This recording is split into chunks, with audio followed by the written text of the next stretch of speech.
Ovdje u Dubrovniku ima više ovih tvrđava, a glavna je ova Minčeta kod koje se trenutno nalazimo. To je najglavnija fortifikacija obrane grada Dubrovnika, ona bila. Poslije tokom vremena onda su rađene mnoge druge utvrde oko samoga grada. To se je radilo stoljećima, nije se to radilo decenijama. Mukotropno, teško, ali se je napravilo da mogu svi koji dolaze da mu se dive i gledaju kako su oni u ona vremena na oni svoj način uspjeli da naprave ovako velebne zidine oko samoga staroga grada.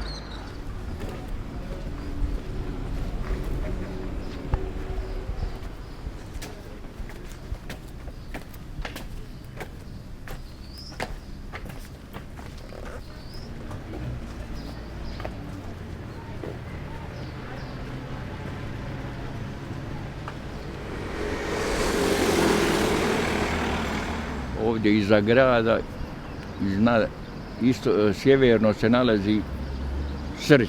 Brdo, ono je visoko nadmorske visine 412 metara. Tvrđava koja je rađena gore na vrhu kao obrana grada, to su je radili francuski vojnici poslije okupacije 806. i 7. i Francuzi su se zadržali u Dubrovačkom primorju, u Dubrovniku do 1813. 14. Znači 7-8 godina su bili i otišli. Republika je Dubrovnik najstarija republika na zemaljskoj kugli, na globusu, među prvijima.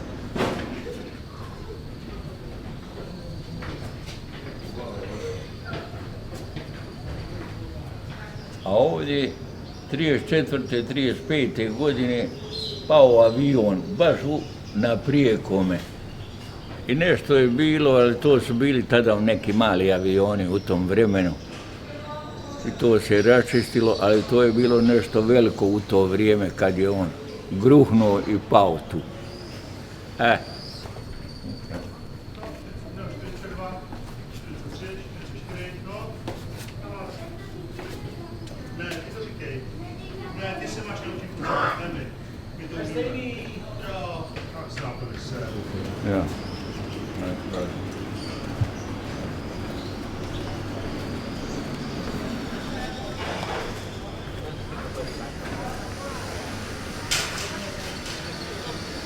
Evo nas, izašli smo na placu Stražnje.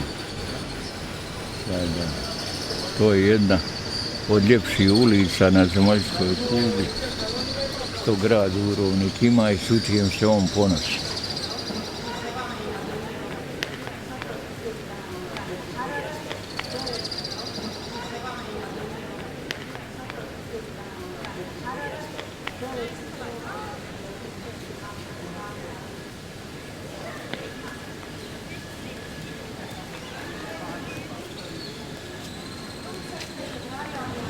Ovdje kod mene se nalazi Orlandov spomenik. Iza Orlanda je crkva Svetoga Vlaha, farca zaštitnika grada.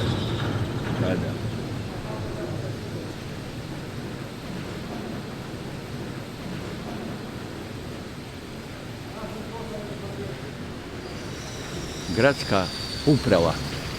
Ona je ovdje se osnovala Duane carina, to je jedna od najstarijih na zemaljskoj kugli. Tu se carinarilo kad drugi nisu ni mislili da će nešto potpadati carina. Palata zvana Sponza, u njoj je arhiv grada Dubrovnika. Mnogi su se na njoj osvježili friskom i hladnom vodom. A ona je dušu dala za golubove grada Dubrovnika. Za golubove? Oni su tu najviše dolazili i pili vode. Kod toga sata nalaze se dva zelenca i oni se javljaju svaki 15 minuta, pola sata i kad je sat vremena. Udaraju gore da prolaznici čuju koje je doba dana.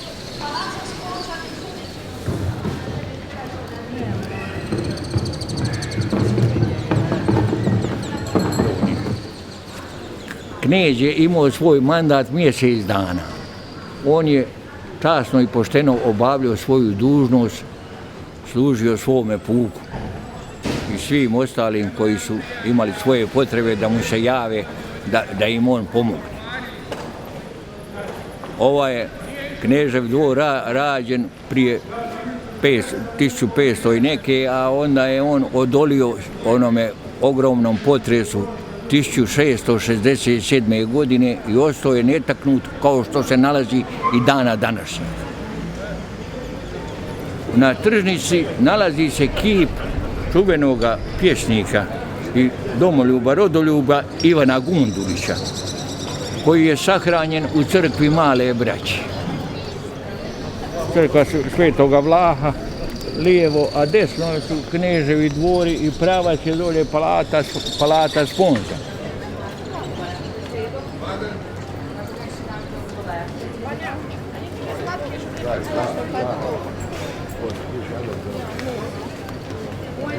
Nalazimo se ispred glavne Dubrovačke crkve zvana Katedrala Svete Marije. U njoj se slavi Velika Gospa.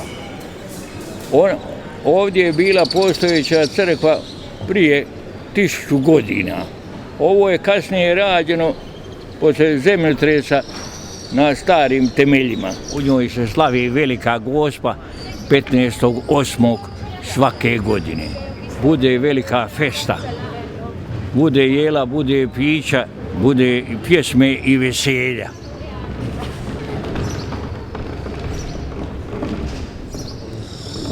Ova mala placa ovdje u Starome gradu zvala se nekada Puljiška, kao talijanska. Tu su bile male trgovine, međutim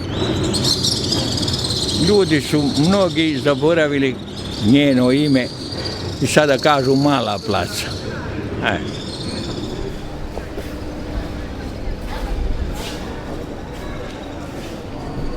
Evo, vidiš koja su to vrata koji su ulazi i izlazi iz Staroga grada u luku Dubrovnik. Da.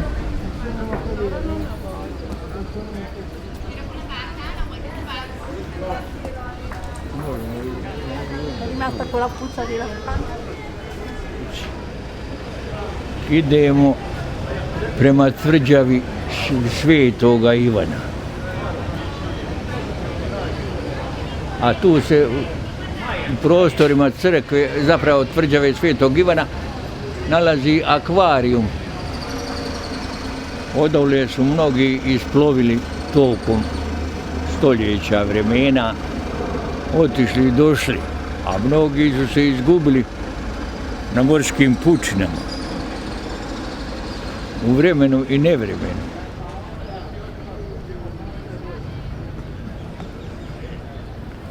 I ovdje ispred nas nalazi se crkva Dominikanaca.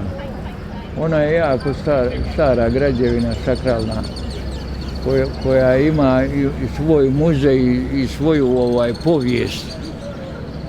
Sve u sklopu nje. Tu je bio i kao samostan za te časne sestre i za te njihove učenike kroz vrijeme.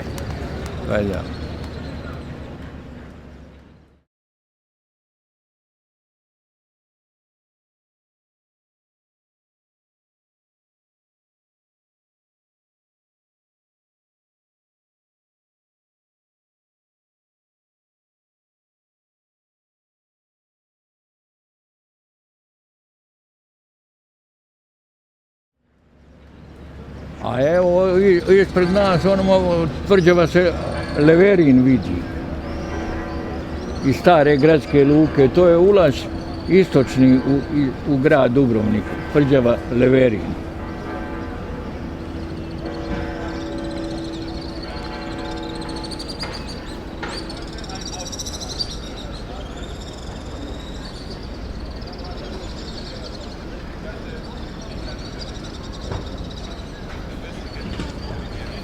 Ovdje ispred nas je čuvena stara gradska kavana. Ove njene zidine probijene su 1933. godine. Ona je bila kompaktna u cijelome zidu. I ovdje nalazi se takozvana peskarija, prodavonica ribe i morskih proizvoda.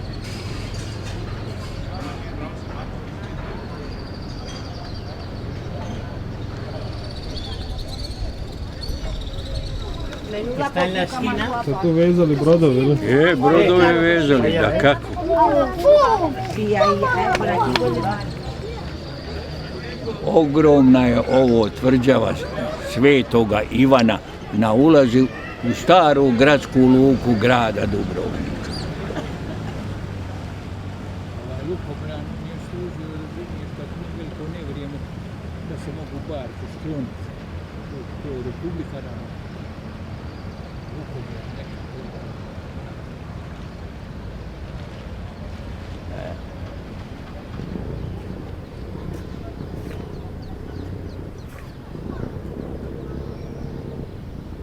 To je sve Sveti Ivan u kompleksu. Ja. Lokrum, stari, kaže nešto Lokrum. Otok Lokrum. On je jako interesantan. Na njemu su bile građevine rađene u 10. 11. stoljeću, koje su crkve stradale prije onega potresa u Dubrovniku, a naročito 1667. kad je bio veliki potres, samostan i građevinu gradio je Maksimilijan, brat Franje i Josipa. Franjo Josip je umro, to je bio Austro-Ugarski kralj. On je umro od 918. poslije Prvog svjetskog rata. U Vijenu, Beču, tamo je sahranjen. A njegov brat Maksimilijan otišao je sa Lokruma iz Dubrovnika u Meksiko. I tamo je on imao ideje da bude nešto napredno napravio, međutim došlo je do nesuglasica između njega i domorodaca. Tako da je on platio svojim životom i u Meksiku završio životni put. Maksimilijan, brat Franje Josipa, čuvenog vladara Srednje Europe, Habsburgovaca i ostalih. Pa da. Znači na otoku se ne smije ostati navečer. Sa otoka mora svak otići u 7 sati zimskog vremena, a jeseni i zimi mnogo ranije. Da.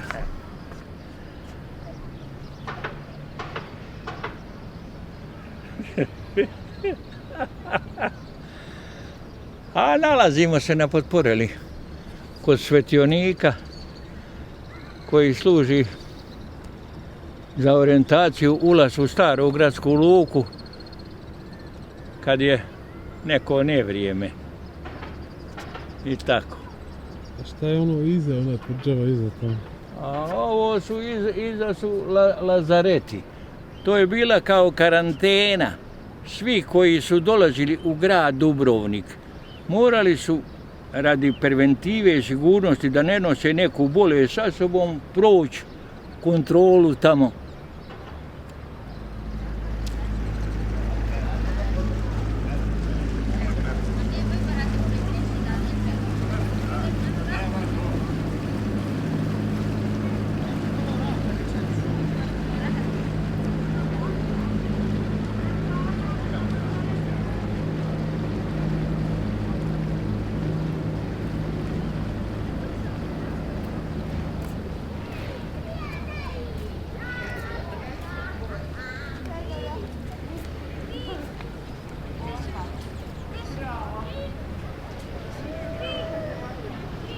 I ove kupače Pero moraš uzeti.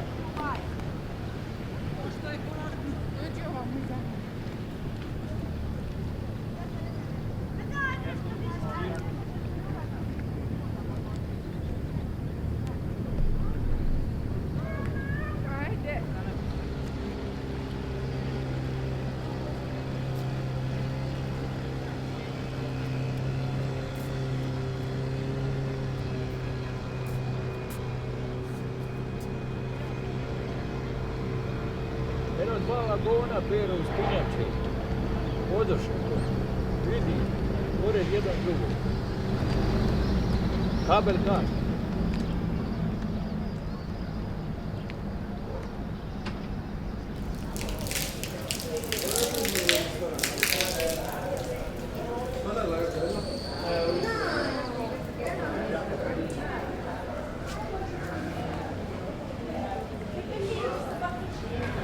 Čekamo, što?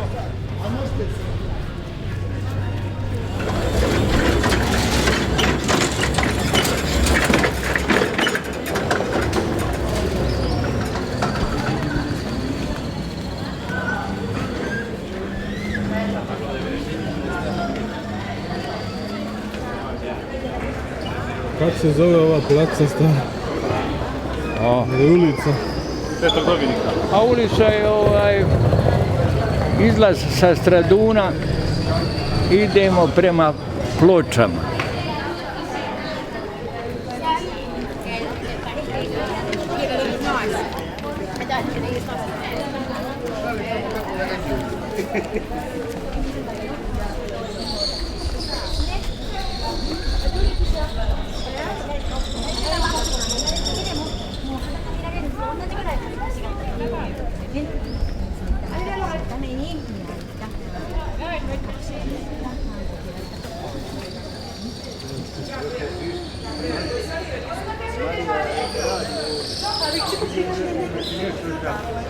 Ovo je crkva i samostan Dominikanaca.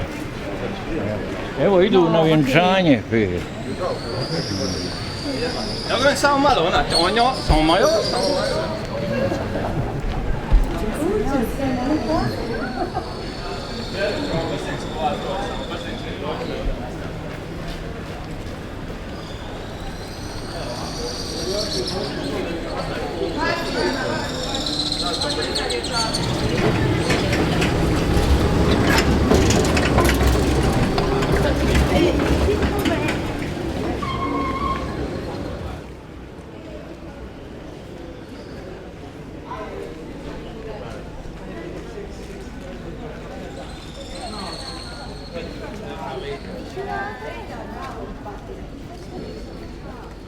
To 1786.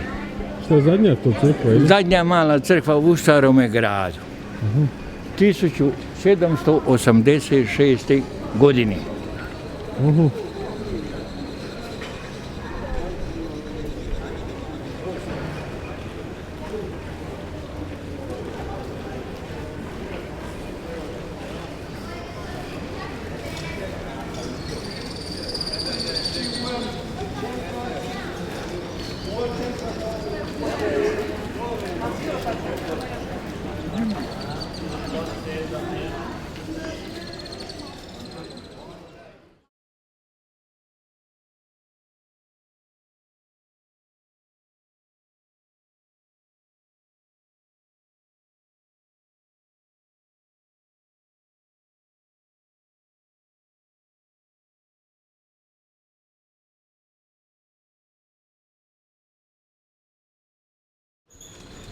A ovo je bio istočni ulaz sa Ploča u Stari grad. Poslije je nadograđivana tvrđava Revelin i onaj ulaz tamo dalje. A prije je bio ovaj. Ok, ajmo. Strogo se zatvaralo.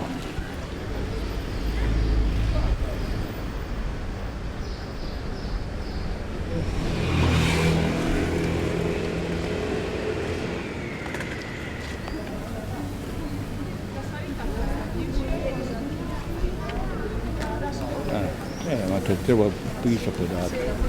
A ovo je zaštitivo pomorca, ili? A zaštitnik putnika i pomoraca i ostali je. Svi. On ima veliki značaj za ovi prostori, za cijeli puk. I za Dubrovačko primorje i Dubrovnik. Eto.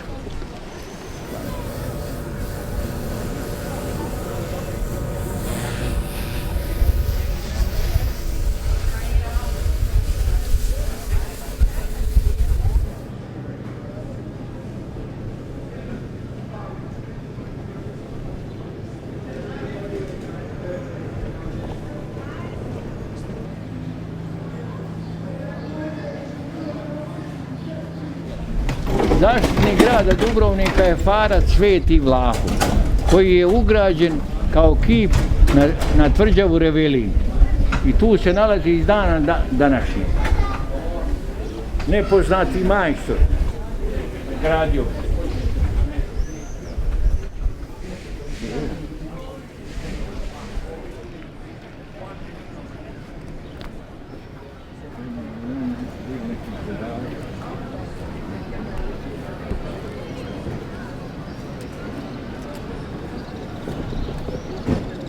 Nabiješ ga za šaraf i onda upališ, kad gruhne i odnesi.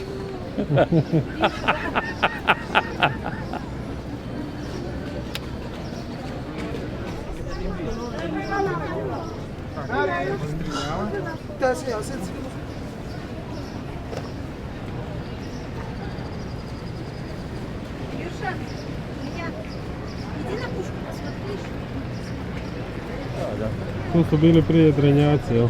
Pa ja, prije su bila plovila. Dubrovačka republika.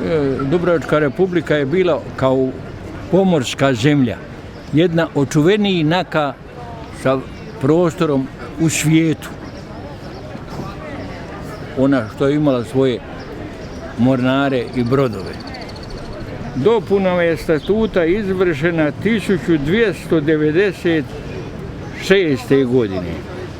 To je bio zakon i pravilnik kako se ponaša u prostoru staroga grada Dubrovnika. Ko nije poštivao, bio je drastično kažnjen. To je tvrđava Svetog Ivana. Hoćemo li sad Revelin? Evo tu smo. Tvrđava Revelin. Velika tvrđava u obliku nepravilno četverokuta. Podignuta je izvan gradskih zidina, ona je znači van. U istočnom dijelu grada ispred vrata sa ploča, kako sam ti rekao. Polovicom 16. stoljeća u vrijeme kada je Dubrovačka republika opet zaprijetio velika opasnost od Venecije. Bila je dostojan i neosvojiv čuvar Dubrovačke luke. Jednim uglom ulazilo se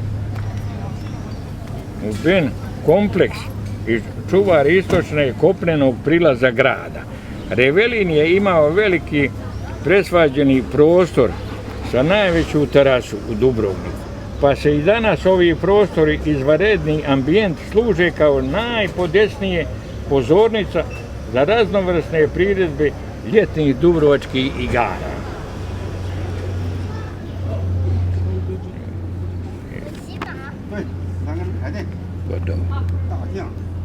Suvremeno dominira morskim i kopnenim prilazom grad.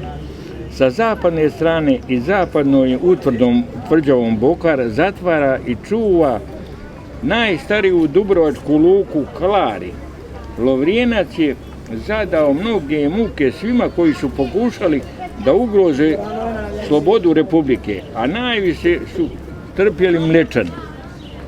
Početkom 11. stoljeća navodno Mlečani su namjeravali na tom istom mjestu sagraditi veliku utvrdu uz pomoć koje bi se držali Dubrovnik u svojoj nadmoći. Dubrovčani otkriju namjere Mlečana i odmah odluče da na toj gotovo nepristupačnoj hridini u najkraćem vremenu sagrade tvrđavu i zaštite od Mlečana. Kronika kaže da je tako Lovrijenac podignut u roku od 3 mjeseca, kad su Mlečani doplovili sa brodovima i materijalom za izgradnju tvrđave, mogli su samo utvrditi da su ih Dubrovčani nadmudrili i pretekli. Tvrđava ima izvanrednu debele zidove. To samo prema 3 strane, prema sjeveru, zapadu i jugozapadu. To jest prema onim stranima odakle može neprijatelj doći. Debljina ovih zidova iznosila je 12 metara.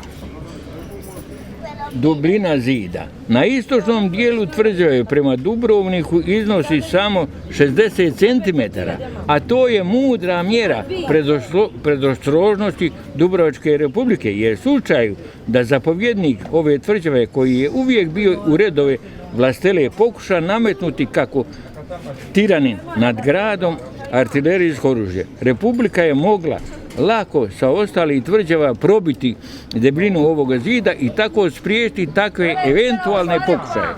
Tvrđava je bila naoružana većim brojem topova i posebno velikim topom pod nazivom Gušter. Remek je djelo domaćih ljevača topova Ivana Runjanina. U toku mnogih stoljeća ova tvrđava je mnogo pregrađivana i nakon pada Republike imala je drugačiju funkciju. Bila je vojna kasarna za austrijsku okupaciju, pa ugostiteljski objekat. Za vrijeme stare Jugoslavije i Lovrijenac je 1933. godine održano i nekoliko sjednica pena kluba, to je sjednici su prisustvovali najeminentniji književnici svijeta i otkrili Dubrovnik kao turističku atrakciju. Za vrijeme Drugog svjetskog rata Lovrijenac je pretvoren u zloglasni fašistički zatvor u kojemu su stradali mnogi borci za slobodu i nezavisnost jugoslavenski narod. I tako je ironijom nemile sudbine tvrđava koja je stoljećima bila najveći branik slobode i ponosa sa svojim Dubrovačke republike, najhistorijskim porukama potomstva u svijetu ukresanom nad njenim vratima. Non ben pro toto libertas voditur auro. Sloboda se ne prodaje za sva blaga svijeta. Bila ponižena i uvređena, danas je svojim oslobođenjem grada slobodnog domovini zablistala je opet svojim nekadašnjim veličinama i razvila slobodu zastave Dubrovnika, ljetnih igara sa simbolom libertas. I sloboda je postala jedna od najdostojnijih i najljepših pozornica svijeta za jedno od najvećih ostvarenja svjetske literature za Šekspira i Hamleta, tako da je to kraj.